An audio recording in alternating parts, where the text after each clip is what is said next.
欢迎来到新闻频道，明星们很高兴您订阅了该频道。谍报上部封顶杀青，肖战发文告别，官微长文表白肖战复出。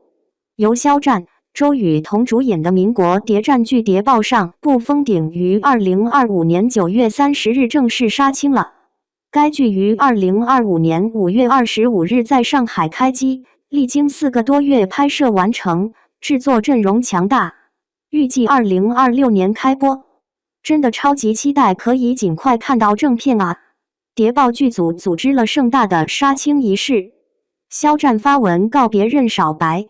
他说天气渐凉，窗外的霓虹还沾着金陵城的薄雾，收拾好所有的思绪，准备出门。他们都笑我识时务，只有我知道我守着的从来都不是眼前的荣华，而是千万人能挺直腰杆说话的明天。网友评论说，肖战真的很会写，每次都特别打动人心，他是真的把自己和角色融为了一体。谍报官微也发文艾特肖战说，在你倾注心血、全身心成为他的这些个日日夜夜中，我们见证了那个潇洒恣意的金陵小少爷，在以1207的身份被唤醒后，如何为了信仰，在情报局的暗潮中步步为营。我们见过他发自真心的笑颜，亦为他的沉默和蹙眉揪心；见过他穿梭于名利场的游刃有余，亦见过他深夜里的辗转反侧。他的故事未曾停歇，只是今日须说声暂别。山水一程，愿君前路珍重，星光常伴，我们终会再相逢。真的太暖心了！肖战表白任少白，官微表白肖战。杀青仪式上，肖战手捧鲜花亮相，温柔儒雅，与其剧中冷峻特工形象形成鲜明对比。据悉，肖战于9月29日从澳门大湾区晚会返沪，30日完成最终戏份并参与杀青宴。剧组以巨型蛋糕庆祝，肖战与导演张开宙合照，被赞剧组氛围热烈。剧中肖战有48套造型，涵盖军装、金丝眼镜、西装、民国背带裤等，特别让人期待。该剧目前优酷预约量破141万，迪士尼购入12国版权。台词打包德兴管闷猪蹄带活老字号。网友总结说，每一次杀青都是一次不舍的告别，也是一次满载收获的启程。告别的是任少白这个身份，启程的是演员肖战又一段崭新的成长。辛苦了，感谢你的全力以赴，为我们埋下这样一个备受期待的悬念。肖战迎来3大好消息，官媒接连发文祝贺，徐克的偏爱终于有迹可循。2025 WMA 微博音乐盛典的榜单，一眼就看到了肖战的名字。凭专辑我们拿了年度推荐人物、年度推荐歌曲、年度推荐 MV 3个奖，官方媒体还接连发文恭喜。他曾经因为227事件被推到风口浪尖，一度连正常工作都受影响。他没躺平，反而在影视、话剧、音乐上一点点啃硬骨头。现在这份成绩，说是实至名归一点不夸张。短板拼成优势。肖战没进娱乐圈前，其实是个挺成功的设计师。大二就开了自己的工作室，还在业内攒了点名气。按说这条路走下去，稳定又体面。后来燃烧吧少年节目组给他打了个电话，他居然就辞职去选秀了，就因为喜欢唱歌。说实话，换作是我，肯定舍不得放弃现成的事业，毕竟24岁的年纪，在全是00后的选秀里，一点优势都没有。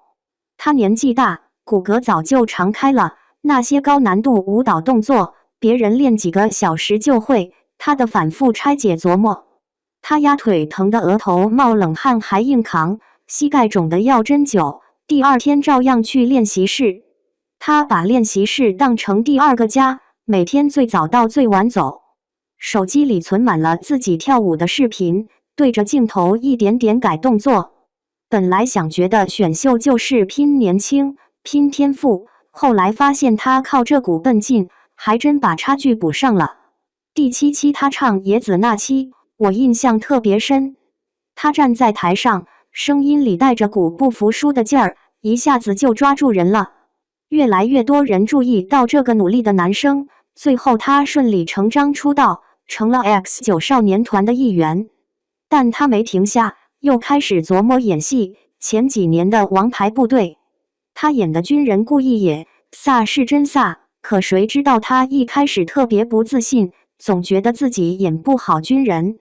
他主动住进军区，跟现役军人一起吃、一起住、一起训练，每天早上5点半就得出操，站军姿站到汗透军装。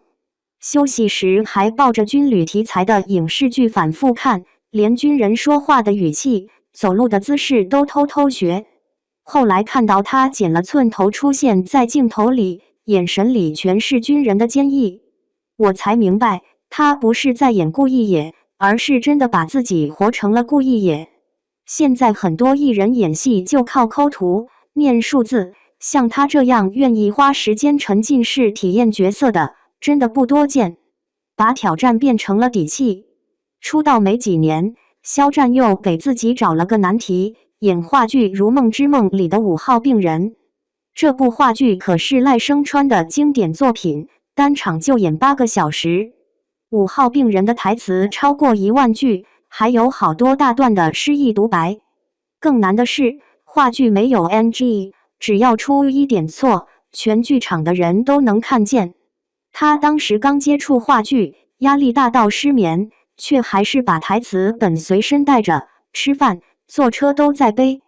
我看他工作室发的视频，他笔记本上写满了台词注解，哪句该轻哪句该重，哪处要带情绪，标得密密麻麻。导演讲戏时，他听得特别认真，还会主动问这里是不是可以再收敛一点情绪。首演那天，我刷到观众拍的片段，他站在舞台上，眼里含着泪说台词，连声音的颤抖都特别自然。后来网友说这个感染力非常绝，我觉得一点不夸张。这哪是跨界尝试，分明是下了苦功的专业表现。这份苦功没白费，后来拍《藏海传》时就看出效果了。这部剧是他第1部古装同期声作品，里面全是堪舆术语和古文台词，绕得人舌头打结。他专门请了台词老师跟组，收工回酒店还对着镜子练，连每个字的发音、停顿都抠得特别细。有场戏是他面对骗了自己10年的师傅，没有大吼大叫，就用特别松弛的语气说话，但眼神里全是失望，那种复杂的情绪一下子就把人带入进去了。郑晓龙导演不是出了名的严格吗？据说他对肖战的要求特别高，经常一针见血地指出问题。肖战从来没抱怨过，导演说哪里不对，他立马调整状态重新拍。有次拍到凌晨，他还在跟导演讨论角色的心理变化，连工作人员都劝他休息，他说再琢磨琢磨，总觉得还能更好。如此看来，他能把藏海从复仇孤臣到心怀天下的转变演得这么自然，靠的不是运气，是无数个日夜的打磨。实至名归，他用作品证明全能不是标签。很多人觉得肖战只是个演员，其实他在音乐上也挺有想法的。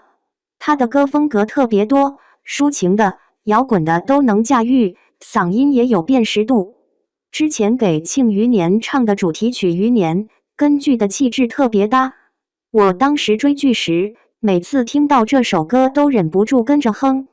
他的作品不是随便凑数的，经常能登上音乐榜单，还拿过不少肯定。这次获奖的专辑《我们》，据说筹备了好几年，从选歌到制作，他都全程参与。我听专辑里的歌时发现，每首歌里都有他想传递的东西，比如《我们的时光》里那种对生活的热爱，《平凡之路》里的坚持，都特别打动人。9月24号榜单揭晓那天，不光粉丝开心，连人民日报、文娱、中国电影报道这些官方媒体都发文恭喜他。官方媒体的认可可比流量重要多了。他们愿意为肖战发声，不光是因为他的音乐实力，更因为他一直用作品传递正能量。比如我们的 MV 取景在贵州乡村，拍的都是村民们的日常生活，传递的是乡村振兴的理念。他演的角色，不管是顾一野还是藏海，都带着股积极向上的劲儿。说实话，现在娱乐圈不缺有流量的艺人，但缺像他这样既有实力又愿意传递正向价值的艺人。这次的3个奖项对肖战来说是肯定也是新的开始。